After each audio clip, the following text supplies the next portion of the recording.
السلام علیکم ورحمۃ اللہ وبرکاتہ۔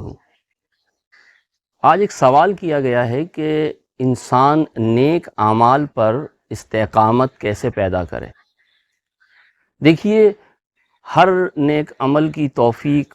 من جانب اللہ ہوتی ہے۔ ہمیں اللہ تبارک و تعالیٰ سے اسے ایک نعمت کی طرح مانگنا چاہیے، یعنی کہ ہمیں اللہ تبارک و تعالیٰ سے استقامت کے لیے استدعا کرنی چاہیے، دعا کرنی چاہیے، پھر اللہ تبارک و تعالیٰ ہم پر انعام کریں گے اور ہمیں نیک عمل پر استقامت عطا کر دیں گے۔ دعا کے ساتھ ساتھ میں جو سمجھا ہوں کہ نیک اعمال پر استقامت بنیادی طور پر کسی عمل کو صحیح طور سے سمجھ لینے سے پیدا ہوتی ہے۔ گہرائی کے ساتھ اس چیز کو سمجھنے سے ہمارے اندر استقامت پیدا ہوتی ہے۔ مثال کے طور پر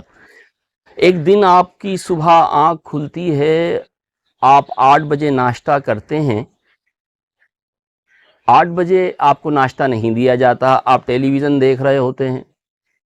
8:30 ہو جاتے ہیں، اس وقت تک بھی آپ کو ناشتہ نہیں دیا جاتا، 8:45 بجے تو آپ کی بس ہو جاتی ہے اور آپ غصے میں ایک آواز لگاتے ہیں، بھائی آج کوئی مجھے ناشتہ دے گا یا نہیں؟ آپ کی والدہ، آپ کی بیوی، آپ کی بہن کمرے میں داخل ہوتی ہیں اور ایک جملہ کہتی ہیں، آج یکم رمضان ہے، اور یہ سنتے ہی آپ کی بھوک بھی قائم رہتی ہے، پیاس بھی قائم رہتی ہے، لیکن وہ پریشانی ختم ہو جاتی ہے جو ناشتہ تاخیر سے ملنے پر آپ کو لاحق تھی۔ یعنی کہ جیسے ہی ایک جملہ آپ نے سنا کہ آج یکم رمضان ہے، آپ کو احساس ہوا کہ میں تو روزے سے ہوں، اور جب میں روزے سے ہوں تو پھر یہ بھوک اور پیاس اس روزے کا حصہ ہے۔ یہ سمجھ جب آپ کے اندر پیدا ہو گئی تو اب روزہ رکھنا آپ کے لیے آسان ہو گیا، جبکہ اس سے پہلے صرف پون گھنٹے کا انتظار آپ کو بہت زیادہ بے چین کر رہا تھا، اور یہ پتہ چلنے کے بعد کہ میں روزے سے ہوں، اب سورج غروب ہونے تک آپ کے لیے بھوکا اور پیاسا رہنا آسان ہو گیا۔ تو چیزوں کو چونکہ ہم سمجھتے نہیں ہیں گہرائی کے ساتھ، اس لیے ہمارے اندر یہ استقامت پیدا نہیں ہوتی۔ مثال کے طور پر ہمیں بہت ساری محرومیاں لاحق ہوتی ہیں، ہمیں بہت سارے دکھ، بہت سارے غم لاحق ہوتے ہیں، اور ہم اس کا گلہ اللہ تبارک و تعالیٰ سے یا معاشرے سے کرتے ہیں، اور بعض کے گلے تو ہم خود اپنے آپ سے کرتے ہیں پچھتاوے کی صورت میں۔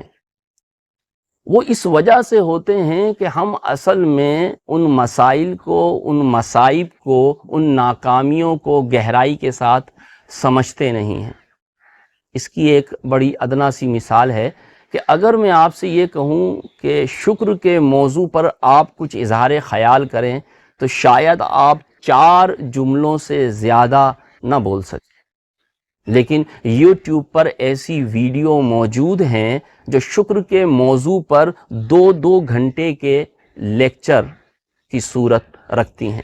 تو آخر وہ 2 گھنٹے تک کیا بولتے ہیں؟ اگر کبھی وقت نکال کر آپ اس ویڈیو کو دیکھیں تو آپ پر یہ بات عیاں ہوگی کہ ہم نے جن چیزوں کے اوپر کبھی توجہ نہیں دی،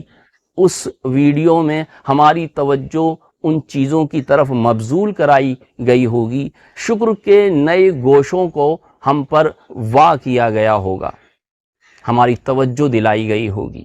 اور جیسے ہی آپ کا دماغ ان چیزوں کی طرف توجہ کرے گا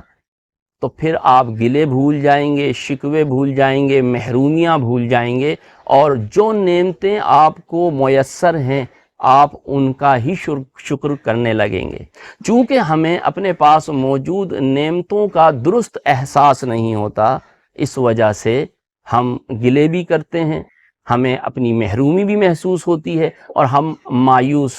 بھی ہوتے ہیں۔ استقامت کے لیے ضروری ہے کہ ہم عبادات کو، اللہ کے آگے جھکنے کو، اللہ کے فرمان پر اپنا سر تسلیم خم کرنے کو ذرا گہرائی سے سمجھیں کہ آخر یہ احکامات ہمیں کیوں دیے گئے ہیں، اور جیسے ہی آپ عبادات کے پیچھے اور احکامات کے پیچھے موجود فلسفے کو ڈیپلی انڈرسٹینڈ کر لیں گے، انشاءاللہ یہ چیز آپ کو استقامت عطا کرے گی۔ پھر ملیں گے آئندہ کسی نئے موضوع کے ساتھ۔ السلام علیکم ورحمۃ اللہ وبرکاتہ۔